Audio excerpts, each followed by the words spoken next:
बिस्मिल्लाहिर्रहमानिर्रहीम। अस्सलाम वालेकुम। आप देख रहे हैं यूट्यूब चैनल आम सी बातें।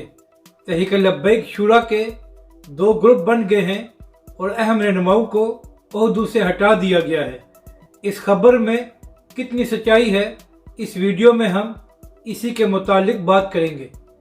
पिछले कई दिनों से सोशल मीडिया पर यह खबर गर्दिश कर रही है कि तहरीक लब्बैक शूरा के दो ग्रुप बन चुके हैं और यही वजह है कि तहरीक लब्बैक पाकिस्तान के अहम रहनुमा, जिनमें डॉक्टर शफीक अमीनी साहब और पीर सैयद अनायतुल हक शाह साहब शामिल हैं, इनको अपने ओहदों से हटा दिया गया है।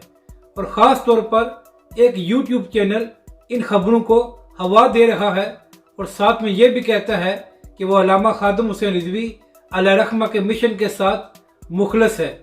तो पहली बात तो ये है कि हर वो शख्स या चैनल जो तहरीक लब्बैक पाकिस्तान की शूरा और कायदीन के हर फैसले को चैलेंज करता है और उन पर तनकीद करता है और साथ ये कहता है कि वो तहरीक लब्बैक के साथ है, तो ऐसा शख्स झूठा है, इसके सिवा और कुछ नहीं।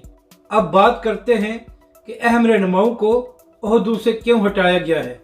तो पहले एक बात समझ लें कि तहरीक लब्बैक पाकिस्तान भी दूसरी सियासी जमातों की तरह एक सियासी जमात है और इसमें भी नए लोग शामिल होते हैं और इसके अलावा नए लोगों को ओहदे भी दिए जाते हैं। इसके अलावा जो सीनियर रहनुमा होते हैं उनके ओहदे तब्दील भी किए जाते हैं। तहरीक लब्बैक पाकिस्तान कोई अनोखा काम नहीं कर रही। और दूसरी बात यह है कि किसी को भी अपने ओहदे से नहीं हटाया गया। डॉक्टर शफीक अमीनी साहब को मरकज़ बुलाया जा रहा है और उनकी खिदमात से मरकज़ में फ़ायदा उठाया जाएगा और चंद माह बाद पंजाब में बलदियाती इंतखाबात होने हैं, तो डॉक्टर शफीक अमीनी साहब का इस सब में बड़ा अहम किरदार होगा।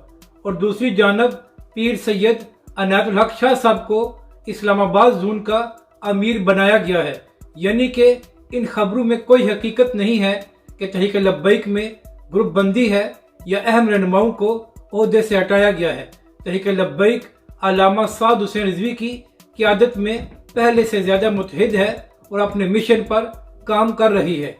अपनी राय का ज़रूर इजहार करें कि आपको ये वीडियो कैसी लगी और हमारे इस चैनल को भी सब्सक्राइब करें।